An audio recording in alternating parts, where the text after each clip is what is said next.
에서 운행하시기 바랍니다. 안전 운행하시기 바랍니다. KBS 교통정보센터에서 정현정입니다.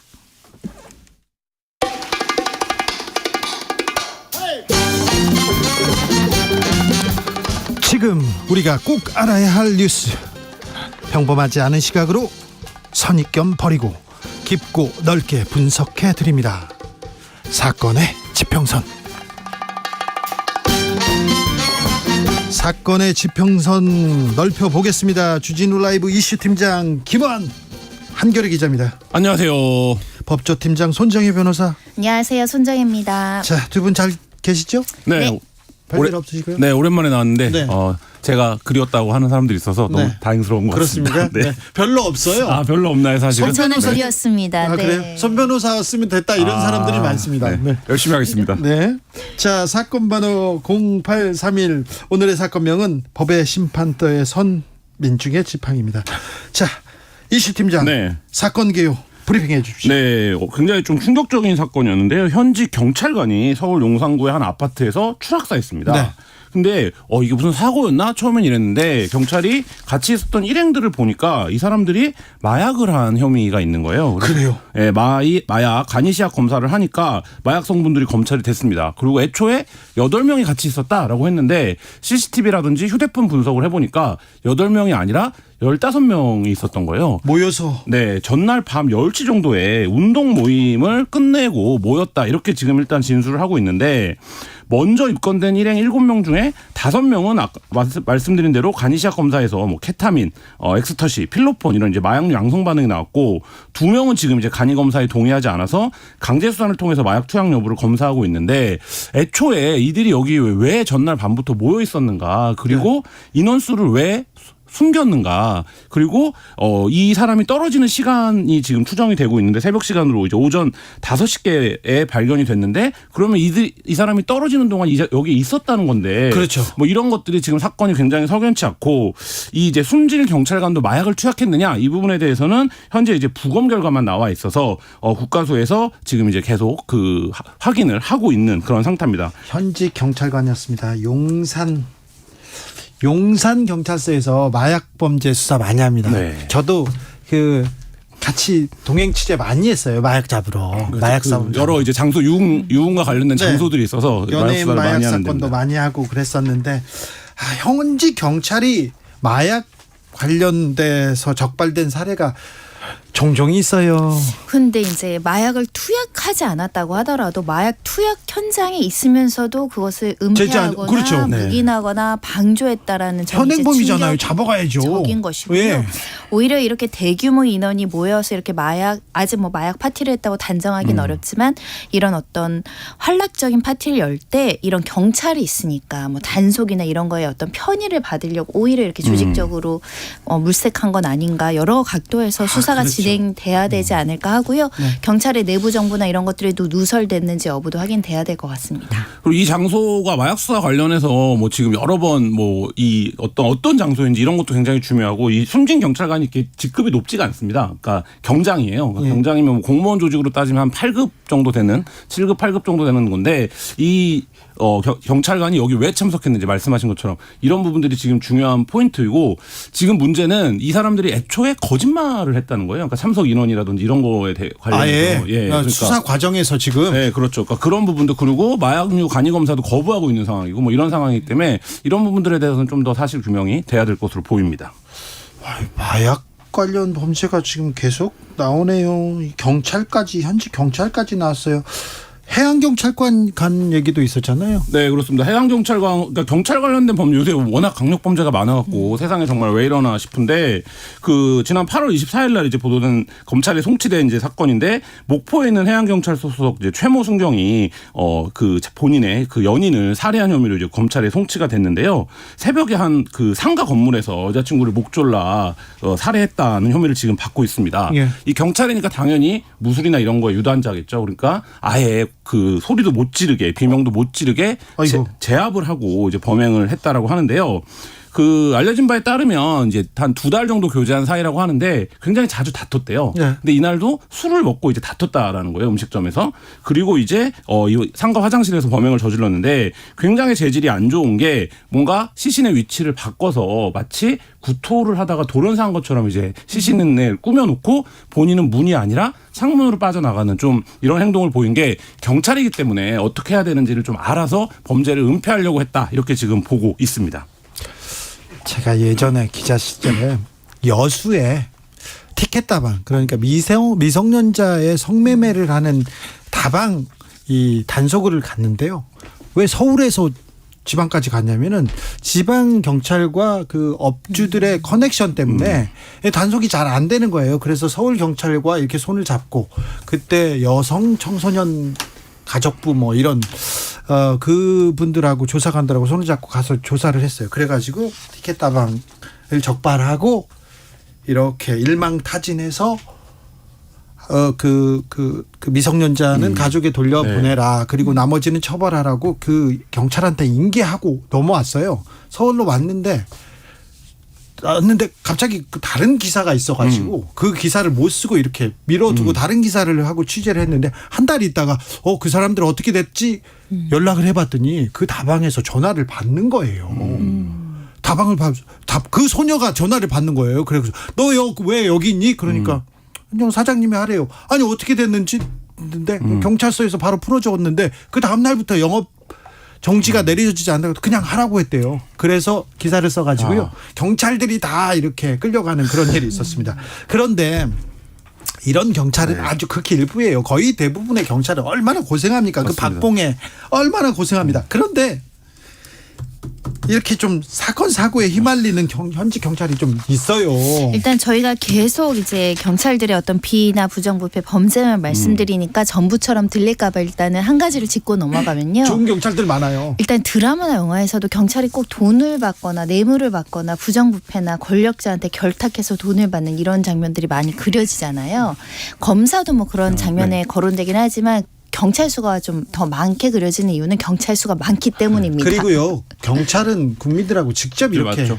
네. 호흡하잖아요. 일단은 그러니까. 경찰 인원이 10만 명이 넘어요. 12만 명, 13만 명 네. 이상 추정이 되고 검사 인원은 2,000명대, 네. 판사 인원 3,000명대. 그러니까 살면서 검사 판사는 직접 안 보고 일로 안 엮이는 사람들도 많아요. 그렇죠. 예. 근데 경찰들하고는 다 그렇죠. 한 번이라도 마주치게 되죠. 네. 네, 부정부패 비율이 있다라면 그런 비율은 존재하지 않지만 분모가 크니까 그만큼 적발되거나 맞아요. 이 처벌되거나 이상한 사람이 섞일 가능성이 경찰 조직에 많다. 그러니까 경찰 자체가 부정하거나 윤리적인 게 떨어져서라기보다 이런 점을 말씀드리는 거고요. 그래서 네. 경찰이 더 잘해야 돼요. 이렇게 네. 민중의 지팡이라고 하지 않습니까? 뭐 얘기 나온 김에 네. 제가 이거 연구 논문 너무 재밌어서 네. 한번 찾아봤는데요. 일단 경찰의 만성적 부패에 대한 연구가 굉장히 많습니다. 그래요? 검찰보다 많아요. 네. 논문 형태로 왜 경찰은 부패하는가에 대해서 많은 학자들이 일단 원인을 분석해야 이제 대책을 세우니까요. 네. 일단 세 가지인데 일단 말씀하신 것처럼 시민과 직접적으로 접촉한다. 검찰은 상대적으로 좀 덜하죠. 판사도 그렇죠. 네. 판사 마음대로 못 만나는데 경찰은 지나가다가도 에이 와서 차 한 잔 먹어, 밥 한 번 먹어, 뭐 그렇죠. 10,000원짜리 한 장 주는 게 만성화되다가 이게 이제 접촉 빈도가 높아지면 호의가 이제 약간 비리로 연결될 네. 가능성을 지적하는 그렇죠. 거죠. 저는요, 이게 옛날에 이무영 경찰청장 시절에 호돌이 만들고 그랬잖아요. 포돌이. 포돌이. 음. 네. 포돌이 만들고 그리고 그때부터 경찰이 친근한 이웃이다. 이렇게 이웃의 국민 곁으로 왔습니다. 그때부터는 경찰 아저씨 무서워하지 않고 경찰 아저씨한테 길을 묻거나 아니면 화장실 가고 싶다고 파출소에 막 들어갔는데 그거 굉장히 좋은 일이라고 생각해요. 경찰이 가까이 다가온 거는. 네. 이걸 이제 전체 사회 가설이라고 이제 명칭하신 연구자가 있고요. 또 네. 구조 원인 가설이라고 이미 경찰 조직 내에 이제 부패가 있다. 네. 이 부패를 이제 따르게끔 이제 신입들이 들어올 때 이제 물을 들인다는 거죠. 네. 이 조직에 들어온 신입이 뭔가를 바꾸지 못하고 기성세대들한테 젖어들 수밖에 없으니까 부정이 계속 이어진다라는 설이 있는 네. 거고요. 아유, 저 이 사례도 제가 몇 개 있는데 그냥 넘어갈게요. 네. 제 사례는. 하나만 알려주세요. 하나만요? 네. 네. 중부경찰서. 저기 충무로 그쪽. 익명으로 합시다. 네, 알겠습니다. 거기에 있는 한 경찰이었는데. 과거 1팀 기자들이 모여있던. 네. 근데 그 앞에서 한 노숙인이라고 불리었는데 술에 취한 분이세요. 술에 취한 분이 이렇게 술에 취했는데 그 어디 가게 앞에 서 있다고 했는데 경찰이 가서 이렇게 연행을 하거나 이렇게 모셔서 가면 되는데 가서 실랑이가 있었는지 모르나 그 술에 취한 분을 구타를 한 거예요. 그러니까 시민이 저한테 신고를 했어요. 아니 경찰이 잡아가야지 시민을 폭행해서는 안 되지 않습니까? 그래서 제가 이렇게 갔더니 그분 말고 그분의 윗사람이 저를 불러가지고 앞으로 관내 없어. 어디든지 술집 가시고 싶으면 다 말씀만 하십시오. 그러면 제가 다 처리해드리겠습니다. 이 얘기를 하는 거예요. 그러니까 그분이 그 구조가 이런 약간 부패. 혼자 깨끗해서는 살아남기 이게 사실 힘든 게 이제 구조적인 원인이다라는 거고 이제 네. 썩은 사과 가설이니까 처음에 들어올 때 좀 약간 비위를 저지르거나 윤리의식이 떨어지는 준법의식이 떨어지는 사람 경찰관으로 뽑지 말아야 되는데 스크린이 잘 안 되잖아요. 그래도 그분은 그런 거는 좀 적을 텐데. 예, 면접이나 이런 걸로 걸러낼 수 없으니까 원래 부패 가능성 있는 사람이 조직에 와서 모집 단계에서 배제를 못하니까 이 개인적인 결함에 의해서 이제 비리가 저지르는 이게 3개 정도로 압축을 하던데 결론적으로 3개 다 포함해서 네. 발생하는 문제고요. 저는 이제 이런 살인 사건 말고 이제 음주 교통 사고, 우리가 사실 음주운전 사건 경각심이 굉장히 그렇죠. 높은데 최근에도 이제 현직 경찰관이고요. 제주 소속 40대 여성 경찰관이었습니다. 4km 가다가 이제 경찰에 붙잡혔는데 그래요? 예, 알코올 농도가 0.197.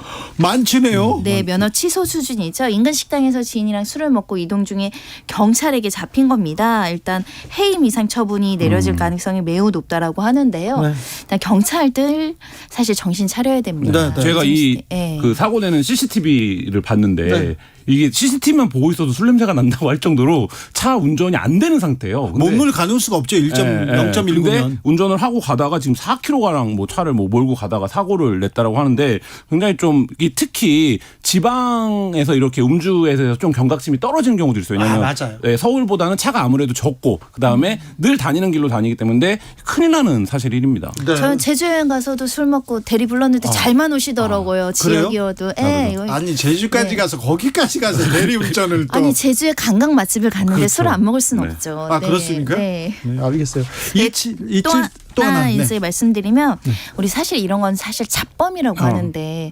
주차된 차에서 현금으로 친 경찰관이 적발이 된 네. 적이 있습니다. 충격적이더라고요. 예, 해임된 상황인데요. 해임돼서요? 예, 주차된 차에서 이건 보통 미성년자들이 이제 지나가다가 네. 차문 열리면서 절도하는 행각을 벌이잖아요. 어찌됐든 이 경위 신분에서 이렇게 절도하다가 해임 처분이 받은 사람이 있는데 전 얼마 전에 기사 중에도 그 목욕탕에 이제 사우나에서 절도 행각을 벌인 경찰관 소식도 들었거든요. 네. 푼돈에 자기 직을 네. 거는 경찰관들이 있다는 게 사실. 근데 경찰이 이런 그 푼돈 뭐 이런 잡범이라고 아까 말했는데 이런 사소한 범죄, 흉악하지 않은 범죄. 근데 경찰은 처벌은 굉장히 또 맞습니다. 명확하거든요. 네. 판사 검사들은 넘어갈 성비 범죄도 경찰한테는 엄청난 엄격한 잣대로 이렇게 네, 맞습니다. 들이댑니다. 그게 아까 말한 대로 그런 어떤 범죄 현장이라든지 그런 범죄와 경찰이 접점이 높고 당연히 그거를 단속하거나 막아야죠. 수사할 권한이 있는 경찰이 그런 행위를 했다. 이거 이제 대중적 공분이 일어나는데요. 올해 이제 8월 달에도 대낮에 불법 안마방에서 현직 경찰이 있다가 이제 검거가 됐습니다. 네. 그러니까 유사성 행위를 하다가 이제 적발이 돼서 대기 발령 조치가 됐는데요. 이제 강남경찰서 소속의 경장이었는데 동대문에 있는 불법 안마방에서 이런 이제 유사성 행위를 하다가 그 단속 중이던 동대문 경찰서 소속 직원들에게 이제 적발이 됐다라고 하는데요. 예. 뭐 이 건 전 조사에 경찰 당연히 착수했고요. 이 경위 지금 파악 중에 있는데 이런 상황이 되면 제가 이제 이런 상황을 검거해본 경찰을 만나본 적이 있는데 서로 굉장히 이제 면이 소위 말하는 이제 그렇죠. 면이 받치게 되는 거예요. 네, 식구끼리 예, 그러니까 한 사람은 그렇게 되고 이쪽에서는 현장 단속을 나왔는데 경찰이라고 봐줄 수가 없으니까 그러니까 사실 이런 행위를 하면 경찰이 굉장히 곤란해지는 건데 종종 이제 이런 사건들이 발견. 그렇죠. 경찰도 그 이름에 먹칠하는 행위인데. 맞습니다. 근데 얼마 전에 네. 출장 왔다가 성매매한 판사님 있잖아요. 네. 정직 3개월 받았습니다. 맞습니다. 그런데 이 경찰관 어떻게 될까요? 제가 보기에는 해임될 것 같습니다. 네, 일단은 뭐 전에도 이런 비슷한 일들이 있었는데요. 미성년자랑 이제 성관계한 혐의로 현재 경찰관이 입건됐는데 일단 이 사람이 의제 강간 혐의죄로 이제 수사를 받았어요. 의제 강간이라고 한다면요, 만 16세 미만 미성년자랑 아이고. 합의하에 관계를 하더라도 이건 의제 강간으로 처벌을 하거든요. 이 30대 A 경사라고 하는데요. 사실은 이 법을 잘 알고 있는 경찰관이 이게 적발되는 걸 알면서도 이렇게 성범죄를 저질렀다는 게 굉장히 놀랍고, 아마 그렇습니다. 이거는 올해 7월 사건이니까 아직 징계가 확정이 되지 않았을 거지만 해임 파면 뭐 불가피해 보입니다. 이원택님, 직업을 떠나서 음주운전은 파면해야 됩니다 얘기합니다. 2737님, 단독 전문 기자 김한 기자 그리웠습니다. 손 변호사도 좋은데요. 네. 김한님 네. 또 봬요. 네, 김한 기자 기다리는 사람 별로 없다고 했더니 여러 김한 팬들이 지금 다 지금 준동하고 있습니다. 소수의 암약하는 팬들이 있습니다. 그렇습니까? 자, 김한 기자. 네. 그런데 현직 경찰이 아니다. 이거는 변호사님한테 물어봐야 되겠다. 변호사님, 현직 기자가 피의자가 되면 어떤 절차 밟습니까? 가중처벌 받죠. 뭐 가중처벌은 아니지만 양형기준상 일단 범죄를 예방하고 범죄를 적발에 대한 그 신분 때문에 네. 사실 양형 사유로는 엄격하게 어떤 불리한 양형이 적용될 수밖에 없는 것인데요. 그렇죠. 왜냐하면 특히 이제 범행은 그런데요, 질문요. 왜 검사한테는 안 그러고 판사한테는 안 그러고 왜 경찰한테만 그래요? 사실은 검사에 대해서 온정주의, 내부의 어떤 그렇게 봐주는 문화들이 지속적으로 문제가 되고 있고, 경찰도 마찬가지의 문제가 있었습니다. 네. 내부의 자들을 좀 보호하기 위한 온정주의는 굉장히 많았는데, 일단 경찰 같은 경우는 이런 경우들이 계속 누적되다 보니까 사실은 공수처, 뭐 검사도 마찬가지죠. 그렇죠. 고위 경찰들은 공수처에서 처벌하는 내용까지 나와 있다라고 말씀드릴 정도로 수사기관이 수사를 적극적으로 해야 되는데, 오히려 범죄를 저지르는 부분에 있어서는 법원 단계에서는 굉장히 엄중하게 처벌이 따르고요. 중요한 건 신분이잖아요. 네. 이 신분이 박탈될 위기가 있고 해임 이상 되게 되면 또 연금에도 이제 그렇죠. 문제가 네. 생기기 때문에 네. 한순간에 잘못된 판단을 해서는 안 된다. 네. 김한 기자님, 네. 징계받은 경찰이 어느 정도 됩니까? 뭐 그거가 딱 이렇게 숫자가 뭐 정확하게 지금 집계가 되는 건 아니지만, 지금 올해 7월까지가 경찰관 파면의 숫자로 따지면 예년에 1년치라고 해요. 그래요? 이미 굉장히 좀 조직 기강이 심각하다, 아니면 뭔가 경찰관의 비위나 비리를 더 많이 적발해내고 있다. 이 두 가지 상황이라고 보여지는데요. 그렇네요. 네, 국회 행정안전위 이제 조은희 국회의원이 경찰청에서 제출받은 자료에 따르면 올해 1월과 7월 경찰관 징계 건수가 283건이라고 합니다. 네. 이 수위별로 보면 파면 15건, 해임 24건, 강등 14건, 뭐 정직 86건 이런 건 등인데요. 이게 이제 그 정직 이상부터는 중징계로 분류가 돼요. 네. 파면 처분을 받으면 5년간 공무원에 임용될 수 없고 퇴직급여도 감여가 되는데, 지금 뭐 이런 상황이다 보니까 뭐 이 징계 건수도 보면 품위 손상이 이제 가장 많긴 하지만, 뭐 규율 위반, 성비위가 48건이나 되고요. 음주운전 43건입니다. 그리고 아직도 금품 받는 경찰들이 있습니다. 금품 수수 13건이고요. 뭐 이런 식인데, 그래서 경찰도 이 부분에 대해서 음주운전 같은 건 뭐 변명의 여지가 없잖아요. 그러니까 뭐 일을 하다 보니까 실수를 했다 이렇게 말할 수 있는 부분도 아니잖아요. 그러니까 이 부분에 경찰 전체 노고를 퇴색시키는 일이 없어야 된다라고 하면서 좀 이제 그 주의를 당부하고 있는, 내부 단속을 하고 있는 그런 상황입니다. 윤희근 경찰청장 막 엄정 대응 막 이런 얘기만 하지 말고요. 선량하고 되게 국가와 국민을 위해서 희생하고 헌신하는 경찰들 치안 활동도 열심히 해야 되는데, 좀 그 선량한 경찰들을 위해서 좀 사기 진작책도 좀 필요하고 다른 것도 좀 필요한 것 같아요. 저는 사실은 우리 경찰에 대한 대우가 적극적으로 대폭 강화돼야 되는 맞아요. 투지력을 써야 된다고 생각하는 게, 일단 좀 급여를 좀 올려줘야 됩니다. 다른 것보다는. 제가 아까 푼돈 절도에 대해서 좀 놀랍다고 말씀드렸는데, 순경 호봉을 말씀드리면 1호봉이 이제 170만 원 수준, 31호봉도 한 350만 원. 그러니까 경장도 1호봉이 180만 원 정도 수준으로 이제 올라간다라고 하면 해야 되는 위험도나 이런 그래요. 업무의 정도에 중요한 따라서 일인데. 처우도 굉장히 좋아야 되고, 요즘에 수사 깊이를 손정혜 많이 변호사, 김한 기자 감사합니다. 네,